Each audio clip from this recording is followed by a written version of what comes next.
All right, happy Friday to you. I'm Fox 26 meteorologist Remeisha. It is time to track the tropics, and we still have quite a bit going on out there across the Atlantic basin. Of course, that consists of the Atlantic Ocean, the Caribbean Sea, and the Gulf of Mexico. There's also the potential that we could have something bubbling up in the Gulf. So definitely let's dive right into it and see exactly what is going on. Of course, we've made it into the month of October. However, things are still pretty busy out there across the Atlantic basin. We've already had 12 named storms so far this season. Of course, hurricane season began all the way back in June, and we've made it to October. 12 named storms. Out of those, 7 have become hurricanes, and out of those, 3 have become major hurricanes. That's category 3 or larger. So that would be Beryl, which briefly was a category 5. Then we had Helene, which was devastating last week. Folks across the Appalachians, Florida, will be cleaning up from Helene for quite some time. That one grew to a category 4 before making landfall around the Big Bend of Florida. And of course, we now have Kirk, which is actually up to a category 4. So it has gotten fairly strong out there in the central Atlantic. And we're still dealing with Leslie, which is on the verge of becoming our next hurricane. So we definitely have had a very busy season. The next name on the list would be Milton, and then we would go to Nadine.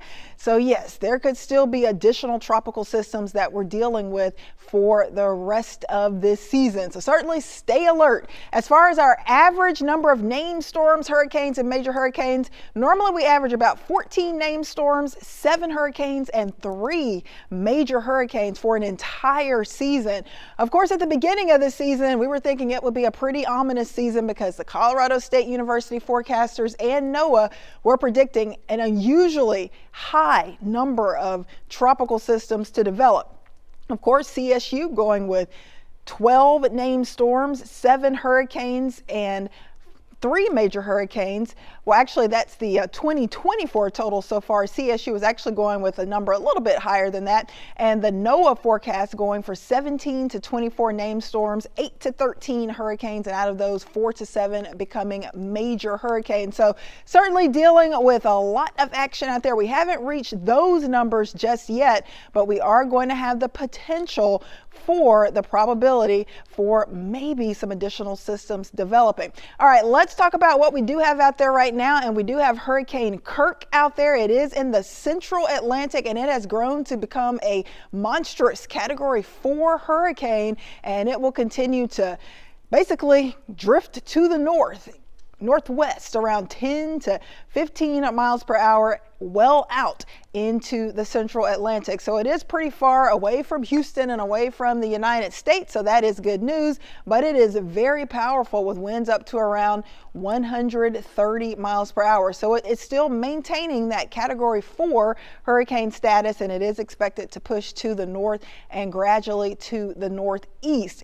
So we don't have to worry about Kirk. It will likely stay well away from the U.S. It could actually end up close to London by the middle of next week. But our attention now turns to Leslie, which is a strong tropical storm with 70 mile per hour winds, gusts to 85 miles per hour, and it is moving to the west-northwest at 7 miles per hour. So it is expected to become a hurricane pretty soon, likely within the next 24 hours, but it is still pretty far out in the eastern Atlantic and not expected to get close to the U.S. We're also monitoring another wave that just pushed off of the west coast of Africa. This one is very far away from us. Like I said, it's still close to the west coast of Africa, and there's only a low chance for development, but this is something new.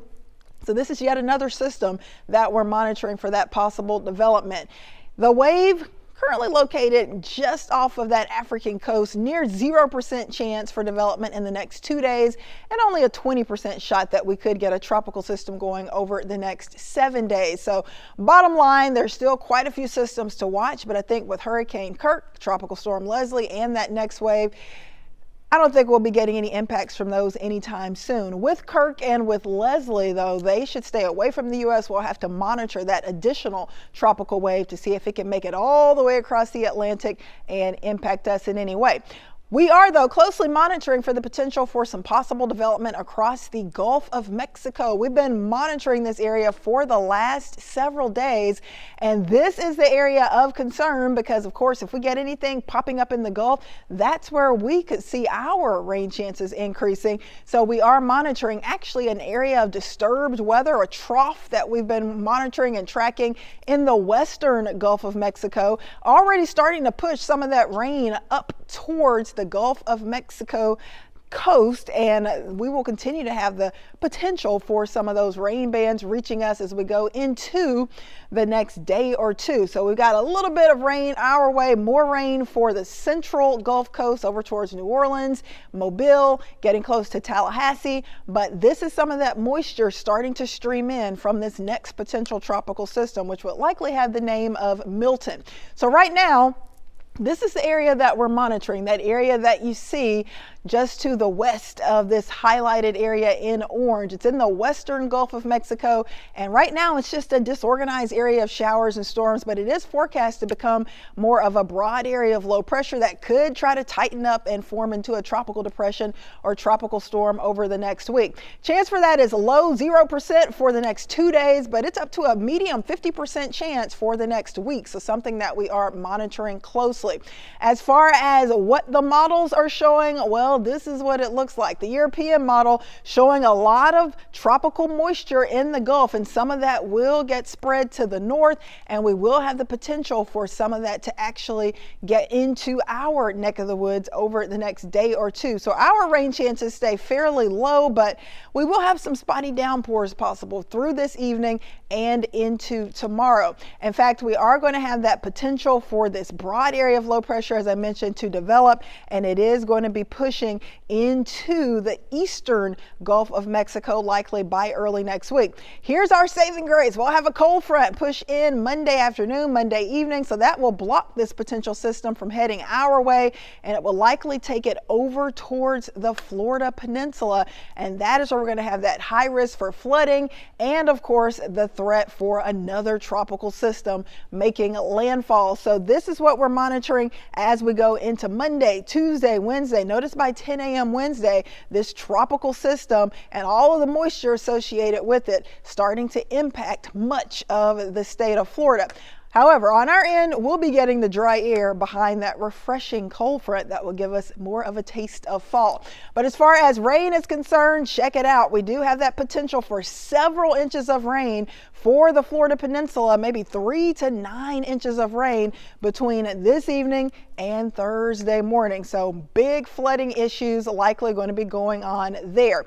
As far as what we can expect for the rest of October, well, it looks like there's still going to be a decent shot for more of these tropical systems developing basically anywhere in the Atlantic basin. That would include the Atlantic Ocean, the Caribbean Sea, the Gulf of Mexico, but the area in orange will be the area with the highest shot for that development. So that's going to be the western Atlantic and also northwestern parts of the Caribbean and southeastern parts of the Gulf of Mexico.